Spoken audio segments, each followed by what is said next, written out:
Hello દોસ્તો, નમસ્કાર, જય શ્રી કૃષ્ણ, રામ રામ. કેમ છો બધા? ફાઇનલી તમારું મોક રાઉન્ડનું રિઝલ્ટ આવી ગયું છે.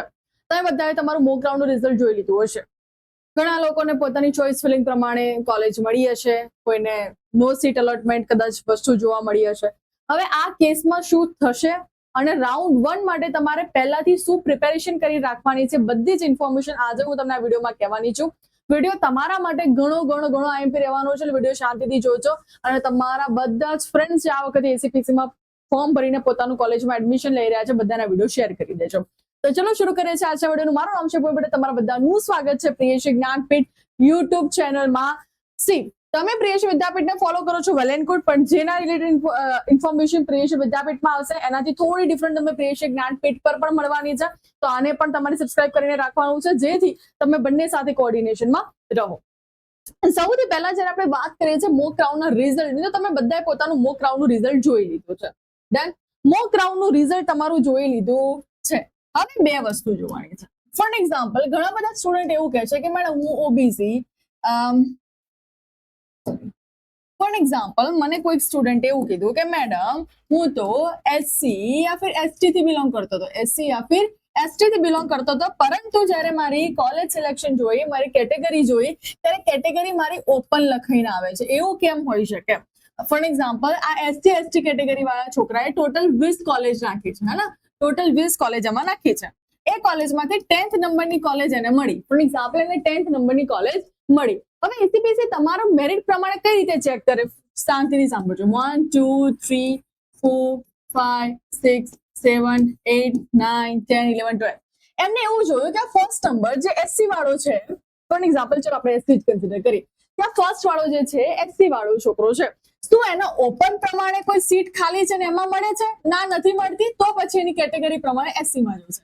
ઓકે, પછી કે ઓપનમાં કોઈ ખાલી વધે છે, તો સૌથી પહેલા એસીપીસી ઓપન કેટેગરીની જે સીટો છે ભરશે. એટલે પહેલા ઓપનમાં ચેક કરશે. ઓપનમાં બી મળે છે, નથી મળતું, તો એસસી પહેલામાં જોશે. ઓપનમાં મળે છે, નથી મળતું, એ રીતે 10th માં તમને ઓપનમાં મળી રહે છે, ઓપનની જે સીટ ખાલી હોય એમાં મળી રહેતું હતું, એટલે તમારી સીટ, મતલબ તમારું જે કેટેગરી જે છે, મેરિટ જે છે એસસી પ્રમાણે જ કન્સિડર થયું છે, પરંતુ ઓપનમાં સીટ ખાલી હતી એટલે તમને મળી છે.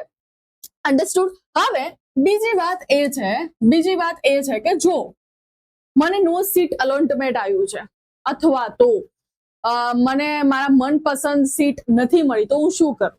રાઉન્ડ 1 માં જતા પહેલા તમને જે મોક રાઉન્ડમાં ચોઇસ ફિલિંગ કરી હતી એને તમે બધી ડિલીટ પણ કરી શકો છો. ધ્યાનથી સાંભળજો. મોક રાઉન્ડની તમે જેટલી પણ ચોઇસ ફિલિંગ કરી છે એને ડિલીટ પણ કરી શકો છો, એના એ પણ રાખી શકો છો, એને અપ્સ એન્ડ ડાઉન પણ કરી શકો છો, એને આખી રીઅરેન્જ કરવી હોય તો પણ કરી શકો છો, બધું જ કરી શકો છો.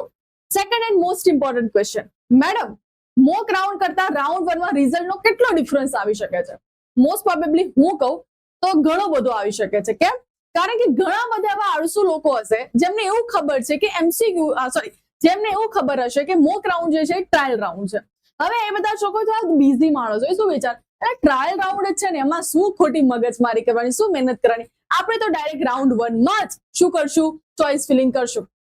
એટલે આ બધા મૂર્તિયાઓ પણ તમારા અહીંયા અંદર એડ થશે. અન્ડરસ્ટુડ? આ વસ્તુનું ધ્યાન રાખજો. Next and most important question, મેં તમને પહેલા જ કીધું હતું અને વિડીયો પણ બનાવ્યો હતો કે ચોઇસ લોક કરી હશે કે નહીં લોક કરી હોય કોઈ ફરક નથી પડતો. ઓટોમેટિકલી જે તમારી લાસ્ટ ડેટ હશે ત્યાં ઓટોમેટિકલી તમારી ચોઇસ શું થઈ જશે? લોક થઈ જશે, તમને એ પ્રમાણેનું ચોઇસ ફિલિંગ જોવા મળી જશે. હવે રાઉન્ડ 1 માં જતા પહેલા તમારે મોક રાઉન્ડનું તમને ખબર હશે કે 3, એક ઇન્સ્ટિટ્યૂટ વાઇઝ લિસ્ટ આવ્યું છે, બ્રાન્ચ વાઇઝ આવ્યું છે, ત્રીજું મને યાદ નથી, રાઈટ? તો એમાં તમે કદાચ જોશો તો ફર્સ્ટ રેન્ક અને લાસ્ટ રેન્ક કરીને આખું ફોલ્ડર જોવા મળશે. તો ફોર એક્ઝામ્પલ, એલડી કોઈ કોલેજ છે અને એલડી કોલેજમાં કમ્પ્યુટરની જ્યારે આપણે વાત કરીએ ત્યારે ફોર એક્ઝામ્પલ ફર્સ્ટ રેન્ક મતલબ જે એડમિશન છે પહેલી સીટનું એ કદાચ 30 થયું છે અને લાસ્ટ રેન્ક વાળું 180 થી થયું છે. સમજી લો, ફર્સ્ટ રેન્ક અને લાસ્ટ રેન્ક તમારે જોવાનો કયો રેન્ક? લાસ્ટ રેન્ક જોવાનો. હવે ફોર એક્ઝામ્પલ આ હું ઓપન કેટેગરીની વાત કરી છું, કેટેગરી પણ જોવાની, સાથે કેટેગરી જોવાની. ઓપન કેટેગરીની વાત કરું છું ને, એમાં હું ચલો વાત કરું TFWS ની વાત કરી રહી છું. મારો રેન્ક છે 200 અને અહીંયા મોક રાઉન્ડમાં લાસ્ટ 180 બંધ થયું છે. તો શું મેડમ મારે ભરવાની? ભરવ્યાની જ ભાઈ. 200 શું 250 હોય તો એ ભરવાની, શું વાંધો છે? તમારી પાસે આટલી બધી ચોઇસ ફિલિંગ છે, એમને તો તમને એવું તો નથી કીધું કે તમે 10 કરો 20 કરો, તમે મન ચાહો તો 100 ચોઇસ ફિલિંગ પણ કરી શકો છો, તમે 100 ચોઇસ ફિલિંગ પણ કરી શકો છો, પરંતુ સિક્વન્સ પરફેક્ટ હોવા જરૂરી છે, સિક્વન્સ પરફેક્ટ હોવા જરૂરી છે.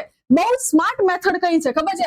આ વ્યક્તિ જો ફોર એક્ઝામ્પલ એનો 200 અથવા 250 રેન્ક આવ્યો છે અને એ વ્યક્તિનું જો વાત કરું તો અગર હું એ વ્યક્તિ હોઉં તો શું કરું?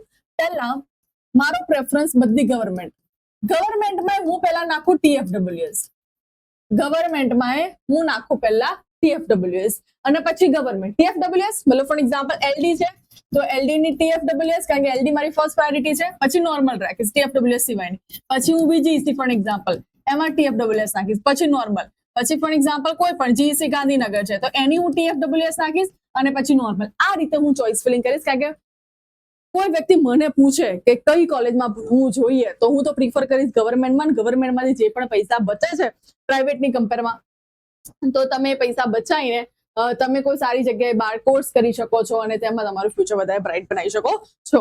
તો હવે હું તમને વારે ઘડી એક ના એક વસ્તુ ઇન્ફોર્મેશન કરતી હતી કે આ વખતે હું તમને એવું કહેતી હતી કે કમ્પ્યુટર આઈટી ક્રેઝ હવે બધાને ખબર પડી ગઈ છે કે ફુગાવો થઈ જવાનો છે. એટલે આ વખતે 2026 ની જે બેચના સ્ટુડન્ટ્સ છે એ ઘણા વધારે પડતા સ્માર્ટ નીકળ્યા છે. એટલે જો હજી પણ તમે સ્માર્ટ ના થયા હોય તો થઈ જજો. અહીંયા હું એવું તમને કહેવાની છું કે થોડું ચોંકાવનારું રિઝલ્ટ આવી ગયું છે કે જે અત્યાર સુધી continuously last 4 to 5 years computer IT જે હાઈ બ્રાન્ડ ઉપર ચાલતું હતું એ લો થઈ ગયું છે. બાકી બધીની જે બ્રાન્ચ છે કોર બ્રાન્ચની વાત કરીશું, અપાઈ રહી છું. Second and most important question ઘણા બધાનો હોય છે કે મેડમ કોર બ્રાન્ચ ડિસાઇડ કરું કે સ્પેશિયલાઇઝેશન? અમે ઓલવેઝ કહેતા હોય છે કે કોર બ્રાન્ચ ડિસાઇડ કરો ને. તમને મોક રાઉન્ડ પરથી જોવા મળ્યું હશે કે મોક રાઉન્ડમાં ગવર્મેન્ટની બધી સીટો ફૂલ થઈ ગઈ છે, એક પણ સીટ ખાલી નથી, હા. એટલે ઇન શોર્ટ જે કોર બ્રાન્ચ જે છે સૌથી વધારે લોકો યુઝ કરી રહ્યા છે, લોકો એની પસંદગી કરી રહ્યા છે. તો હજી પણ તમારા માઇન્ડમાં ગ્રંથિ હોય કે સ્પેશિયલાઇઝેશનમાં જો તો જાઓ ભાઈ, કારણ કે બીજા બધા લોકો ગાંડા નથી કે બધા કોર બ્રાન્ચ ડિસાઇડ કરી રહ્યા છે. ઓકે, સો જ્યારે આપણે વાત કરીએ છીએ ને, મોક રાઉન્ડ તમારો પબ્લિશ થઈ ગયો છે. Student shall refer to the closure published on website, rearrange the choice. તમે રીઅરેન્જ કરી શકો છો વેબસાઇટ પર જઈને, અપગ્રેડ કરી શકો છો. કોઈ વસ્તુ તમને કોઈ કોલેજ એવી તમે નાખી છે કે જેમાં તમને એવું લાગે છે કે ના તમારે જવી નથી, ભૂલથી ને કઈ કહેતો તો તમે ડિલીટ કરી શકો છો. ચેન્જ ધ સિક્વન્સ કરી શકો છો. Students who have not got any seats, students who have not got any seats shall fill more choices. તો તમને એવું લાગે તો મેં 15 કરી હતી ને 15 માંથી મને કોઈ પણ સીટ મળી નથી તો બીજી 25 એડ કરવાની, બીજી 25 એડ કરો ત્યારે ફરીથી તમારે રીસફલ કરવાની રહેશે. હજી પણ કયા બધા ક્વેશ્ચન આવે છે મને કમેન્ટમાં કહેજો. એના રિલેટેડ હું રાત્રે આ પ્લેટફોર્મ પર લાઈવ આવવાની છું. ટાઈમ જે છે હું તમને અપગ્રેડ કરીશ. 9 to 9:30 ની આસપાસ આપણે લાઈવ મળી રહ્યા છે આજે પ્રિયશી જ્ઞાનપીઠ પ્લેટફોર્મ પર. તો ભૈયા ચેનલને સબસ્ક્રાઇબ કરીને રાખજો અને એ વખતે તમારા બધા જ ક્વેશ્ચનના આન્સર આપણે આપવાના છીએ. ઓકે, મસ્ત વાત છે. એલડી ભાઈ જોઈ લો, 597 હતું, 601 જતું રહ્યું. અને આ બધા મિકેનિકલ, સિવિલ, ઇલેક્ટ્રિકલ અને ઈસી. કાલનો મેં વિડીયો બનાવ્યો છે, જો તમે કાલનો વિડીયો ના જોયો તો જોઈ લેજો કે જો તમે ગવર્મેન્ટ જોબ કરવા માંગતા હો તો તમારે કઈ બ્રાન્ચ ચૂઝ કરવી જોઈએ. અને એમાં મેં તમને મિકેનિકલ, સિવિલ, ઇલેક્ટ્રિકલ અને ઈસી ની જ વાત કરી છે. ડ્રાસ્ટિક ચેન્જ થઈ ગયો છે. મેરિટ કેટલું હાઈ ગયું છે. જો સૌથી વધારે મને એવું લાગે છે કે સિવિલમાં બહુ હાઈ ગયું છે, ડિફરન્સ બહુ વધારે છે. અહીંયા 6 થી 4 પહોંચી ગયું, અહીંયા 12 થી ડાયરેક્ટ 8 પહોંચી ગયું, પછી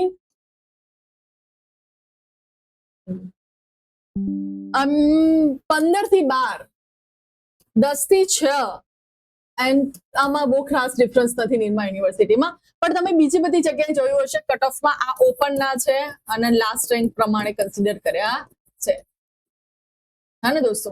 એટલે હજી પણ રાઉન્ડ 1 બાકી છે, ઓફિશિયલ રાઉન્ડ બાકી છે. આ તો બધું ચલો ટેમ્પરરી વસ્તુ હતી, ત્યાંથી સમજી વિચારીને ચોઇસ ફિલિંગ કરજો. નથી કરતા આવડતું તો રાત્રે આપણે આ ચેનલ પર લાઈવ આવી રહ્યા છીએ, તો ચેનલને સબસ્ક્રાઇબ કરીને રાખજો અને તમારા બધા ફ્રેન્ડ્સને શેર કરી દેજો. જેને પણ જે પણ કન્ફ્યુઝન છે આજે આપણે રાતે લાઈવમાં સોલ્વ કરશું. તો વિડીયો મોસ્ટ ટાઈમ પે છે, કોઈ કન્ફ્યુઝન હોય તો કમેન્ટ કરજો. ટીના બાબા, ટેક કેર દોસ્તો, જય શ્રી કૃષ્ણ, રામ રામ.